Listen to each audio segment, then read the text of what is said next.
I'm Jordan Giorgio alongside Mike O'Donnell. Kyle Boone joins us from afar as you take a look at this trophy presentation going on behind us. What does this moment mean for these guys as we talk about your initial takeaways from this game? Well, first of all, love the Drake. Okay, been a big fan of the Drake Bulldogs all season. They are a team that I think if you've been following college basketball throughout the course of the season, you see them in non-conference. Like, you know, they beat Kansas State, and you're like, wow, that's a really interesting win. Drake looks really good. How are they doing this? And they just kept winning and kept winning and kept winning. This is a team that I think deserved to be in the NCAA tournament, even if they didn't win Arch Madness, even if they didn't win the Missouri Valley Championship. But don't even have to think about that now. They're in. And I think, and I'd be curious to see, like, when Kyle Boone talks about like seeding implications here, like where Drake falls for that, because my goodness, that's probably the last mid-major team in college basketball that you want to see in the first round. Yeah, that's a big question. Hopefully you have the answer, Kyle. Yeah, we'll see. I mean, according to Jerry Palm, he has them as a projected 12 seed, which, you know, to Mike's point, would just be insane. I think any matchup in which Drake draws a 5 seed, they're probably going to be favored. I think they will probably be one of the most trendy picks in the NCAA tournament when Selection Sunday is released next week. But, you know, like to Mike's point, like this is a Drake team that last year won 28 games. Their head coach left for West Virginia. They lost 12 players. And earlier this season, there were some signs that, okay, this team could be good.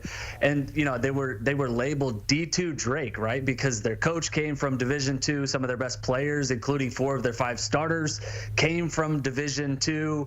And it was almost like a troll or like, you know, some sort of like way to kind of add some schadenfreude. But this team is legit. They just won 30 games this season. They're going to the NCAA tournament for a 3rd consecutive year. And, you know, I think if you were doing a rankings of like teams you don't want to face or draw in the first round of the NCAA tournament, man, Drake has to be up near the very top of that list. Well, they can enjoy this moment, celebrate with their friends, their family, as they now earn that automatic bid to the NCAA tournament. You know, there's always room for improvement. So with that being said, what really needs to be fine-tuned in order for this Drake team to have a deep run? So one of the tricky things about playing Drake and preparing for the Bulldogs is their tempo. And Ken Palm is, you know, the analytical tool that so many coaches and analysts and broadcasters use to identify matchups and games and statistics. They are dead last in tempo, and if you're curious, it's like, well, what does that mean? That means they play at the slowest pace in all of college basketball. When they get ahead, if they're up 5 or 6, 7 points on you, it's a struggle, a huge struggle to come back because they are so good at controlling the tempo and pace. On top of that, they are an elite offensive rebounding team. Elite. Yes, they have Bennett Sturts, who came from Division II. He's one of the best individual players in the country. Yes, they have Ben McCollum, who, if you love the fact that Ben McCollum's coaching the NCAA tournament, if you followed his coaching progression over the last 5 years. This Drake team is tough. They're physical. Even though they're undersized, they crash the offensive boards, they get extra possessions, and they work the shot clock virtually to its entirety. And they have a borderline All-American player in Bennett Sturts. How do you control tempo? The tough thing now for Drake, though, if they get down at all, they're not used to playing fast. They're not a pressing team. They don't get out and run in fast breaks and hit quick shots.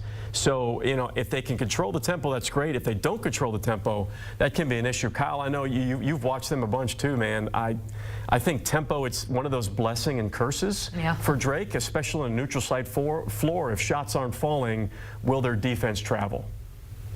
I think that's the big question, right? This team won 30 games, but we'll see kind of how they play in the NCAA tournament, potentially when they're not a front runner, right? Because this team has consistently jumped out to big leads, put teams away early by playing slow, by grinding out the clock, as you mentioned. They consistently run the shot clock down to near 0 before taking shots. You know, I think the turnovers problems that we've seen at times for this Drake team could be an issue. The pace and the way in which they dictate the pace could be an issue, especially if they're having to play from behind. I think that could be a problem. But, you know, the way that they win this is with their defense. You know, they allowed Bradley today to just 48 points. That's the fewest points Bradley has scored all season. season. They've got a number of pieces where they don't have a lot of holes on this roster. And with Bennett Sturts firing on all cylinders, 24 points today, the offense looks good enough and the defense looks legit. And after the game, Ben McCollum kind of talked about like the pieces and how they put it together.